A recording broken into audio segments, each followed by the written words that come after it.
নমস্কার। বিজ্ঞান ও প্রযুক্তি অনুষ্ঠান আপনাদের সবাইকে আরও একবার স্বাগত জানাই। আজকের আমাদের আলোচনার মূল বিষয় হচ্ছে ন্যাশনাল ইঞ্জিনিয়ার্স ডে। আর এই বিষয় নিয়ে আলোকপাত করতে আজকে আমার সঙ্গে ডিডি ত্রিপুরার স্টুডিওতে উপস্থিত রয়েছেন এনআইটি আগরতলার ইলেকট্রিক্যাল ইঞ্জিনিয়ারিং বিভাগের প্রফেসর প্রিয়নাথ দাস মহাশয়। আপনাকে স্বাগত জানাই। ন্যাশনাল ইঞ্জিনিয়ার্স ডেরও অনেক অনেক শুভেচ্ছা আপনাকে।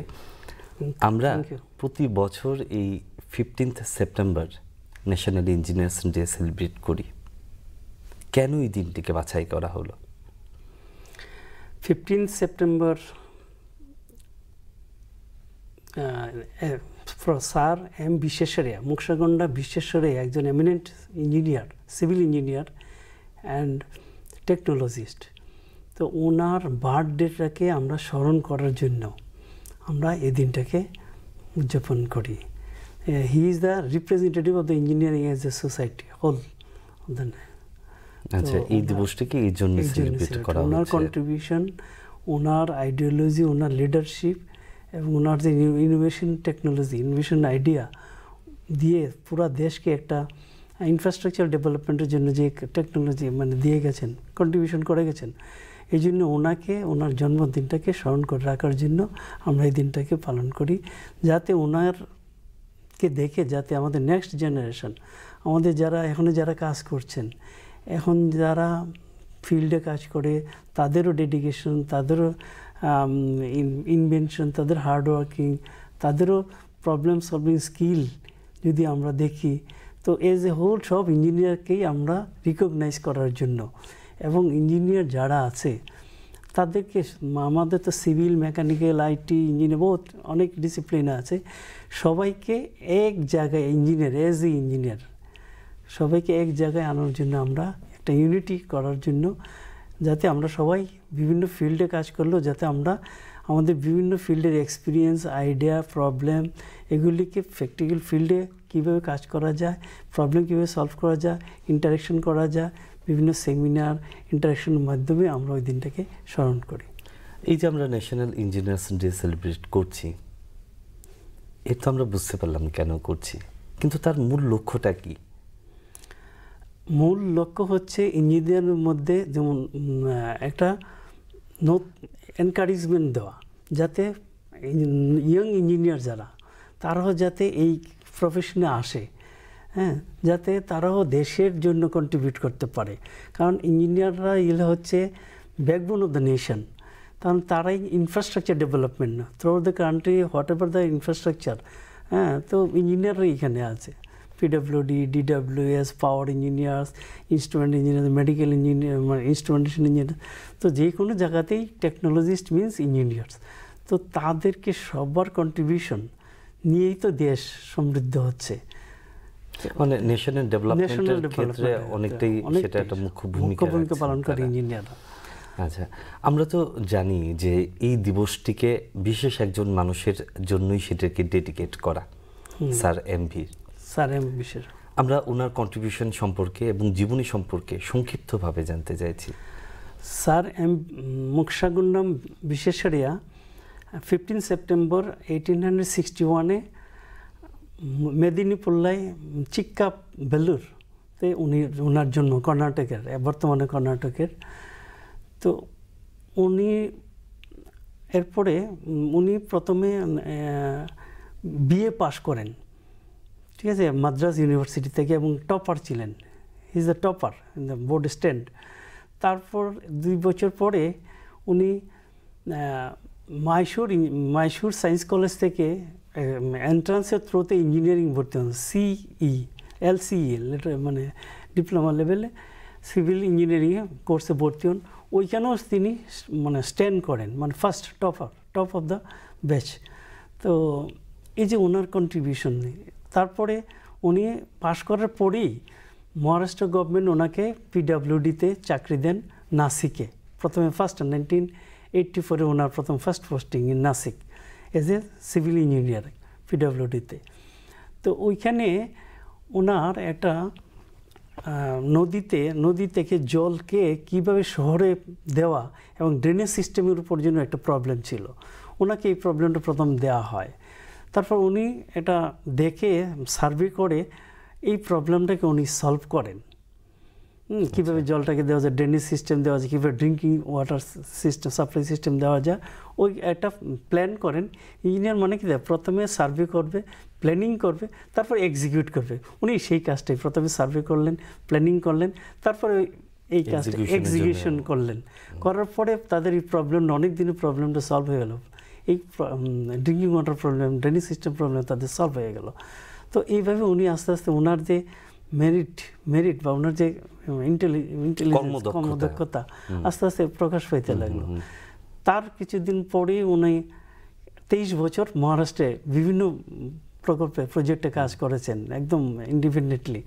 তারপরে উনি প্রমোশন পেয়ে চিফ ইঞ্জিনিয়ার হন মহারাষ্ট্রের। ঠিক আছে, তো মহারাষ্ট্রে এটা ব্রিজ মানে রিজার্ভার ড্যাম তৈরি করেন, হ্যাঁ, কাদাকসালা ড্যাম রিজার্ভার। ওই ড্যামটার মানে পুরা ডিজাইন থেকে আরম্ভ করে, এবং he is the first man to design and patent this system, means automatic flood control gates, একটা সিস্টেম, ব্লকচেন সিস্টেম উনি এটা ডিজাইন করেন এবং প্যাটেন্ট করেন, এবং ultimately he has installed this system in Maharashtra, Kadeksham Bad, Reservoir Bad, and it is completely successful to control the flood in the Maharashtra.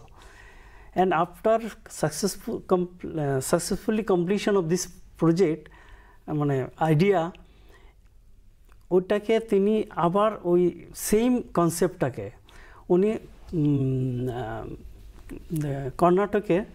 কর্ণাটকে KRS কৃষ্ণরাজা একটা সাগর একটা, ওইখানেও এই সেম ড্যাম তৈরি করেন। এরপরে সেম কনসেপ্টটাকে আবার এটা গোয়ালিয়রে টাইগ্রা একটা ড্যাম তৈরি করেন। তো একটা মানে মডেল যখন তৈরি হয়ে যায়, ওটাকে ইমপ্লিমেন্ট করার পর যখন সাকসেসফুল ইট ইজ রানিং, তখন ওটাকে আরও 2বার ওই জায়গাতে মানে ইনস্টল করেন, 2টা ইয়েতে, গোয়ালিয়রে এবং কর্ণাটকে। তো সাকসেসফুলি করার পরে ফ্লাড কন্ট্রোল, ইরিগেশন, কৃষিক্ষেত্রে জলের যে রাস্তা এবং ড্রেনেজ সিস্টেম, সমস্ত কিছু ওনা মানে সলভ করলেন প্রবলেম, যাতে কোনো ফ্লাড কন্ট্রোল না হয়। আগে কর্ণাটকে খুব ফ্লাড হতো, তো ওই ড্যামটা তৈরি করার পর এবং switching gate, automatic switching gate করার পরে ফ্লাড কন্ট্রোলটাকে উনি কন্ট্রোল করেছিলেন। তো ওনার মেজর কন্ট্রিবিউশন হচ্ছে ফ্লাড, রিজার্ভার এবং ড্যাম ডিজাইন। আচ্ছা, এই জন্যই কি ওনাকে ভারতের মানে প্রকৌশলের জনক বলা হয়? হ্যাঁ, father of the engineers in Mysore. এবং ওনাকে মানে সিভিলিয়ান অ্যাওয়ার্ড, যেটা ভারতবর্ষের ভারতরত্ন অ্যাওয়ার্ড ওনাকে দেওয়া হয়েছিল। আচ্ছা, আমরা যদি ওনার দৃষ্টিভঙ্গির কথা যদি চিন্তা করি, তাহলে একজন আদর্শ ইঞ্জিনিয়ারের কি কি গুণ থাকা উচিত? একজন আদর্শ ইঞ্জিনিয়ার প্রথম গুণটাই হলো থিওরিটিক্যাল নলেজ তো থাকবে অবশ্যই। তারপরে উনি এটা চিন্তা করুন, প্ল্যানিং করবেন, প্ল্যানিং করার পরে এটাকে ডিজাইন করবেন, ডিজাইন করার পরে এটাকে ইমপ্লিমেন্ট করবেন। তো এই যে ইমপ্লিমেন্ট, যে কোনো প্রজেক্ট করার আগেই আমাদেরকে ভাবতে হয় যে প্রজেক্টটা whether it is feasible or not, তো টেকনোলজিক্যালি ফিজিক্যাল অর নট। এরপরে আমাদের ভাবতে হয় whether it is financially feasible or not, what will be the cost, whether cost effective or not। তো উনি শুধু মানে ইঞ্জিনিয়ার নয়, ইকোনমিকের দিক থেকে উনি অনেকটা ভাবতেন যে কস্টের দিক থেকেও অনেক কিছু মানে কস্ট এফেক্টিভ কিনা ওটাও অ্যানালাইসিস করে দেখতেন।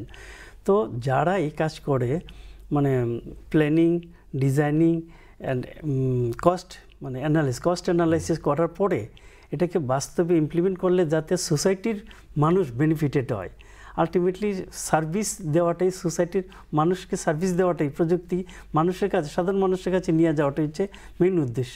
তো যারা এই কাজগুলি করতে পারে, নিয়ে যেতে পারে, এবং ইঞ্জিনিয়ার একা সব কাজ করতে পারেন, ওনার একটা টিম থাকেন, হ্যাঁ, ওনার আরও কয়েকজন থাকবেন যারা একসঙ্গে বসে কাজ করবেন, ডিসকাশন করবেন, ইন্টারেকশন করবেন, ইমপ্লিমেন্ট করার সময় প্রবলেম হলে ওটাকে কীভাবে সলভ করা যায়, ওইগুলি যারা করেন তাদেরকে আমরা। আর প্লাস লিডারশিপ কোয়ালিটি, শুধু পুঁথিগত বিদ্যার সাথে পাশাপাশি সোসাইটিয়াল জিনিসটাকেও আমাদের দেখতে হয়। সোসাইটিতে একটা টেকনোলজি নিয়ে যাওয়ার পরে এটাকে কিভাবে সোসাইটিতে আমরা অ্যাকসেপ্ট করব, সাধারণ মানুষের কাজে এটাকে দেব, সেটাও আমাদের ভাবতে হয়। যারা লিডারশিপ কোয়ালিটি, নলেজ এবং ইঞ্জিনিয়ার ফ্যাটার্নিটির মধ্যে অ্যাকসেপ্টেবল, তাদেরকে আমরা বলি যে একজন যা। এই যে আমরা ইঞ্জিনিয়ার্স ডে সম্পর্কে আমরা জানলাম, 15 সেপ্টেম্বরটাকে সেটাকে বাছাই করা হয়েছে ইঞ্জিনিয়ার্স ডে হিসাবে। এই দিবসের তাৎপর্য এই সম্পর্কে কিছুটা বলুন। তাৎপর্যটা হচ্ছে মেইনলি যে যারা টেকনোলজি নিয়ে রিসার্চ করে, টেকনোলজি ফিল্ডে অ্যাপ্লাই করে, ঠিক আছে, তো অ্যাপ্লাই করার পরে দেখা যায় মানে এটাকে আরও কীভাবে সাধারণ মানুষের কাছে নিয়ে যাওয়া যায়। প্লাস যারা ইয়ং ইঞ্জিনিয়ার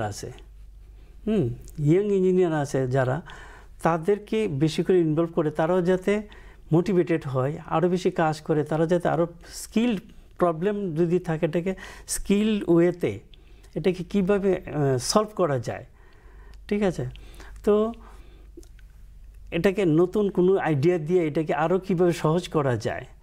হ্যাঁ, প্লাস আমাদের যে ইঞ্জিনিয়ার ফ্র্যাটার্নিটি আছে সবাইকে টেকনিক্যালি প্লাস প্র্যাকটিক্যালি অ্যাওয়ারনেস করা, এইগুলি সমস্ত কিছু আমরা ওই দিনটাতে আমরা অ্যাকচুয়ালি ডিসকাশন, প্লাস রিকগনাইজ করা, এই যারা কেউ যদি একটা ভালো কাজ করলো ওকে রিকগনিশন করা, যেমন আমরা স্যার এম বিশ্বেশ্বরকে আমরা রিকগনাইজ করছি ওনার কন্ট্রিবিউশনের জন্য, তো ওনাকে করছি। এখন আমাদের যারা কাজ করে তাদেরকেও যদি যারা ভালো কাজ করে তাদেরকে আমাদের রিকগনিশন করা উচিত। আচ্ছা, এই দিবসটি মূলত কবে থেকে জাতীয় স্তরে পালন করা হচ্ছে? এটা 1868 থেকে এটা করা, 1968 থেকে পালন করা হচ্ছে। আর ত্রিপুরার ক্ষেত্রে যদি আমি ত্রিপুরাতে 1997-এ এটা প্রথম আলোচনা হয়, 98 থেকে এটাকে আমরা ইঞ্জিনিয়ার্স ডে হিসেবে পালন করার করি, এবং 98-এ আমরা প্রথম ইঞ্জিনিয়ার প্রফেসর এম.এল. দাশগুপ্তকে ইঞ্জিনিয়ার্স অফ দ্য ইয়ার আমরা ডিক্লেয়ার করি। আচ্ছা, এবং এটা তখনই আমাদের ত্রিপুরায় যে institute engineers India local chapter ছিল, তারপরে 2008-এ এটা স্টেট সেন্টার হয়। তো ওই ইনস্টিটিউট অফ ইঞ্জিনিয়ার্স ইন্ডিয়ার থ্রুতেই আমরা এই প্রোগ্রামটা অর্গানাইজ করি। তো মেসেজ দেওয়ার যে সাধারণ মানে the way the doctors are organising the doctors day, ঠিক আছে, same way we are celebrating the engineers day among the engineers. আচ্ছা, 2024 সালেও কি বছরের সেরা ইঞ্জিনিয়ারকে পুরস্কৃত করা হবে? হ্যাঁ, ওটা আমাদের ইনস্টিটিউট ইঞ্জিনিয়ার্সে আমাদের একটা স্টেট কমিটি থাকে, ওই স্টেট কমিটির কাছে রিকমেন্ডেশন আছে, কেউ আপনিও প্রপোজ করতে পারেন, আপনি ইঞ্জিনিয়ার আপনি নিজে প্রপোজ করতে পারেন।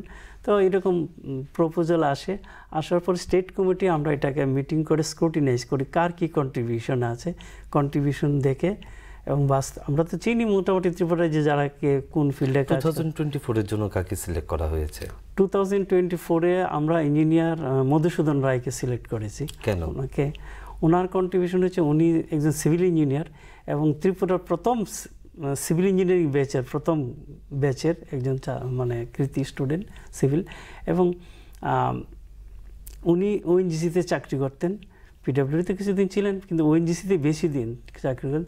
তো ত্রিপুরায় যে ওএনজিসি ড্রিলিং এরিয়া, ড্রিলিং করতে গিয়ে যে সিভিল কনস্ট্রাকশন রিলেটেড যে ড্রিলিং, ওটাতে ওনার ভীষণ কন্ট্রিবিউশন। ত্রিপুরায় যে আপনারা জানেন মানে গ্যাসের ভালো আছে, তো অনেকটাই উনি লিডিং মানে উদ্যোগ নিয়ে আসে ত্রিপুরায় যে এই কাজটা করেছেন। প্লাস ত্রিপুরার বাইরেও অনেক জায়গাতে তাদের তো ট্রান্সফারেবল জব, তো আলটিমেটলি জিএম হিসাবে উনি রিটায়ারমেন্টে গেছেন। 35-36 বছর তার ওনার এক্সপিরিয়েন্স এই ফিল্ডে, ফিল্ডে আছে আর কি। মোদ্দা কথা হচ্ছে ইন্সপায়ার করার জন্য, অনুপ্রেরণা জাগানোর জন্য, যাতে প্রফেশনটাকে আরও একজন ইন্সপায়ার দেয়। না, উনি যদি সিভিল ইঞ্জিনিয়ারিং পড়ে এই কাজটা করতে পারেন, সমাজের জন্য এই কাজটা করতে পারেন, তাহলে আমিও করব। ইয়াং জেনারেশনকে ইন্সপায়ার করা, এনকারেজ করা, এটাই। আচ্ছা, ধরুন আমাদের সামনে তো নানান ধরনের সমীক্ষা আসে, সমীক্ষা তো ধরুন নানান কথা বলে থাকে। আমরা যদি সমীক্ষা যদি দেখে থাকি তাহলে কোনো কোনো সমীক্ষা বলছে যে ভারতবর্ষ থেকে প্রতি বছর গড়ে প্রায় 15 লাখ ইঞ্জিনিয়ার বেরোচ্ছে, মানে ইঞ্জিনিয়ার তৈরি করছে ভারতবর্ষ। আবার অন্যদিকে আমি যদি দেখি তাহলে দেখতে পারি যে ইঞ্জিনিয়ার্স বাড়ছে, আবার চাকুরির সুযোগ কমছে। আবার দেখা যাচ্ছে যে ইঞ্জিনিয়ার্স যারা রয়েছে তারা ইঞ্জিনিয়ারিং প্রফেশনে না গিয়ে অন্য প্রফেশনে চলে যাচ্ছে। এই বিষয়ে আপনার কি প্রতিক্রিয়া? দেখেন, ইঞ্জিনিয়ার হলেই যে ইঞ্জিনিয়ারিং চাকরি করতে হবে এটার কোনো মানে নেই। আমাদের অনেক স্টুডেন্ট আছে ইঞ্জিনিয়ারিং হয়ে এন্টারপ্রেনার হয়ে গেছে। ইঞ্জিনিয়ার হলে তো চাকরি করলে সে একাই চাকরি করবে, এন্টারপ্রেনার হলে তো ও আরও কয়েকজন ইঞ্জিনিয়ারকে চাকরি দিতে পারবে। ঠিক আছে? তো আমাদের দেশে মানে এখনও যা ট্রেন্ড, মানে কোর ইঞ্জিনিয়ারিং যে ব্রাঞ্চগুলো, সিভিল, মেকানিক্যাল, ইলেকট্রিক্যাল, এখনও কিন্তু এটা ডিমান্ড সারা দেশে আছে। ঠিক আছে? তো আদার ব্রাঞ্চ আছে আইটি রিলেটেড, কম্পিউটার রিলেটেড, তারপর ইনস্ট্রুমেন্টেশন, এগুলিও আছে, কেমিক্যাল আছে, প্রোডাকশন আছে। তো ইঞ্জিনিয়ার প্লাস এখন যেমন আইটি এত ডেভেলপ করেছে, যেমন ব্যাংকিং সেক্টরে এখন আমাদের ইঞ্জিনিয়াররা চাকরি নিচ্ছে। কারণ ব্যাংকিং সেক্টর এখন সব অটোমেশন হয়ে যাওয়ার ফলে কী হয়, এরা ইঞ্জিনিয়ারদেরকে বেশি প্রেফার করে। কারণ একজন ইঞ্জিনিয়ার একটা ইন্টারনেট, কমিউনিকেশন এগুলি খুব ভালো জানে, কম্পিউটারের হার্ডওয়্যার খুব ভালো জানে, সফটওয়্যার খুব ভালো জানে, ইন্টারফেসিং খুব ভালো জানে। তো সফটওয়্যারকে হ্যান্ডেল করা, হার্ডওয়্যারকে ইন্টারফেস করা, এগুলি ইঞ্জিনিয়ার তো ইজিলি করতে পারে। এই জন্য ব্যাংকিং সেক্টরে চাকরি পাচ্ছে এখন। তা আপনি তো দীর্ঘদিন প্লাস আমার অনেক স্টুডেন্ট আছে যারা চাকরি ছেড়ে মানে এন্টারপ্রেনারে কাজ করে, মানে কোম্পানি খুলে দিয়েছে। যেমন আমি একটা ছেলে, আমার একটা স্টুডেন্ট, আমরা ওখানে অ্যাপ ইউজ করি, দেখবেন আমরা স্মার্ট ওয়াচ, স্মার্ট ঘড়ি আমরা ইউজ করি, দাম পড়ে 9,000 8,000 এরকম। ও একটা অ্যাপ বানিয়েছে, 150 টাকা খরচা পড়বে। তো ওই অ্যাপটা বানিয়ে ও 150 টাকা করে অ্যাপটা বিক্রি করে কোটিপতি হয়ে গেছে। আচ্ছা। তো সেম আরেকজন স্টুডেন্ট আমার, ও একটা স্মার্ট হোম ডিভাইস তৈরি করেছে, যেটা আপনি রুমে থাকলে লাইটটা জ্বলবে, ফ্যানটা জ্বলবে, আপনি বেরিয়ে গেলে লাইটটা ফ্যানটা দুইটাই অফ হয়ে যাবে। এসিটা কতটুকু পাওয়ার কনজিউম করবে ওই কন্ট্রোল করবে। ঠিক আছে? তো এরকমভাবে একটা ডিভাইস তৈরি করেছে। এই ডিভাইসটা দিয়ে সারা পাওয়ার কনজাম্পশন, আপনার যদি এখন মাসে বিল আসে সাধারণত ধরুন 5,000, ওই ডিভাইসটা যদি আপনার ঘরে ইমপ্লিমেন্ট করে তাহলে আপনার বিল কমে যাবে 2,000। তো পাওয়ার কনজাম্পশন হচ্ছে, বিল কম হচ্ছে। তো ও কী করেছে, এটার জন্য ও একটা কোম্পানি খুলেছে। এখন 100 জন ইঞ্জিনিয়ার ওর আন্ডারে কাজ করে, একটা কোম্পানি খুলে দিয়েছে। আচ্ছা। তো এই যেমন আইটি মানে সফটওয়্যার কোম্পানিগুলো সেম স্টার্ট আপ কোম্পানিগুলো কী করে, কয়েকজন ইঞ্জিনিয়ার মিলে একটা স্টার্ট আপ কোম্পানি তৈরি করে। তারা একটা অ্যাপস বা একটা সফটওয়্যার বানায় এটা বিক্রি করে, সুন্দর চলছে। বা আউটসোর্সিং করে। ফরেন কোম্পানিগুলি কী করে, ইন্ডিয়ার ইঞ্জিনিয়ারদেরকে তারা কাজটা দিয়ে দেয়, ওরা করে দিল, বাস নিয়ে নেয় আউটসোর্সিং। এ তো ধরুন এক ধরনের বিষয় গেল। আমি যদি রিসার্চ ফিল্ডের কথা যদি বলি, রিসার্চ ফিল্ডেও ভালো, রিসার্চ ফিল্ডেও আছে আমাদের। মানে আমাদের ত্রিপুরাতে কি কাজ হচ্ছে মূলত? ত্রিপুরাতে তো দেখেন NIT আগরতলা, আমাদের এখানে আমরা তো রিসার্চ করি। রিসার্চ মানে রিসার্চের কোনো নেই, লিমিটেশনস নেই, রিসার্চ যে কোনো জায়গাতে করা যায়।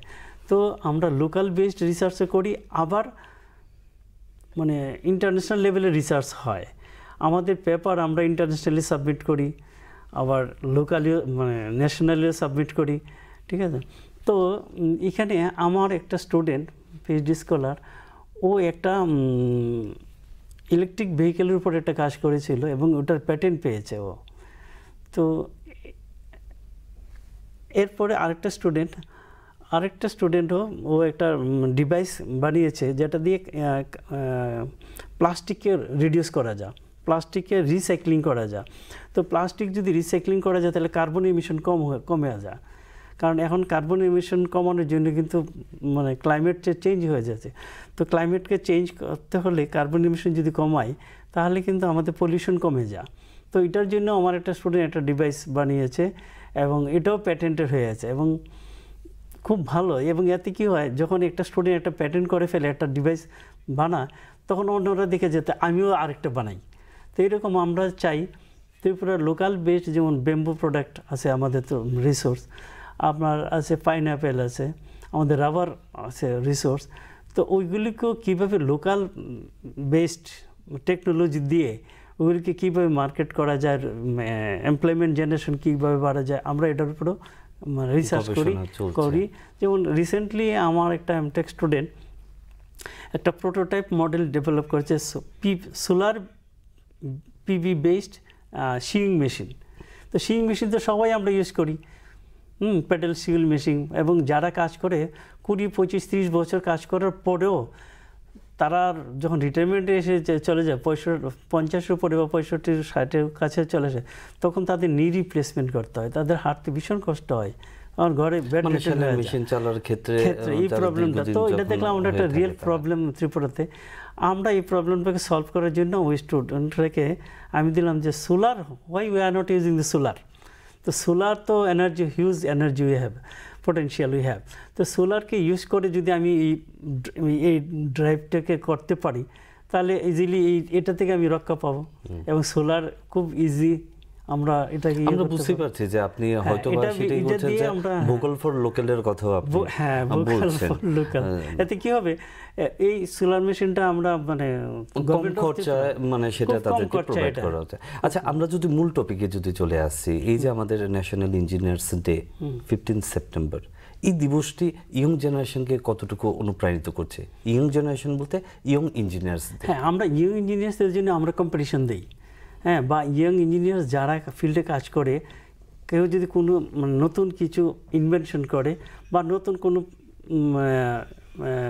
কোনো প্রোডাক্ট ডেভেলপ করে বা নতুন কোনো প্রবলেম সলভিং কিছু করে, অ্যাপ বানায়, তাদেরকে আমরা অ্যাওয়ার্ড দিই। হ্যাঁ, ইঞ্জিনিয়ার্স অ্যাওয়ার্ড দিয়ে তাদেরকে আমরা রিকগনাইজ করি, অ্যাওয়ার্ড দিই, যেন ও খুব ভালো কাজ করে। ওর প্রমোশনের ক্ষেত্রে আমরা ওর এসিআরে এটা আমরা রিফ্লেক্ট করি, রিকগনাইজ করি যে ওর কন্ট্রিবিউশন আছে এই ফিল্ডে। হ্যাঁ, আচ্ছা, আমি আমাদের অনুষ্ঠানের প্রায় শেষ পর্যায়ে চলে এসেছি।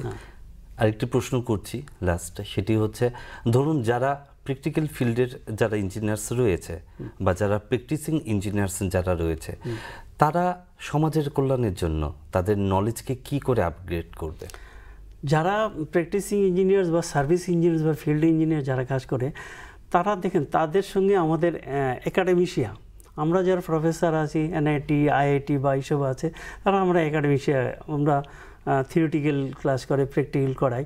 কিন্তু আমরা সবসময় চেষ্টা করি তাদেরকে ট্রেন করার জন্য, তাদের সঙ্গে আমরা সাইন করি, হ্যাঁ, এবং তাদের ইঞ্জিনিয়াররা আমাদের এখানে আসে, ট্রেনিং নেয়, এবং লেটেস্ট টেকনোলজি কী আছে ওইগুলোর উপরে আমরা তাদেরকে ট্রেনিং দেওয়াই।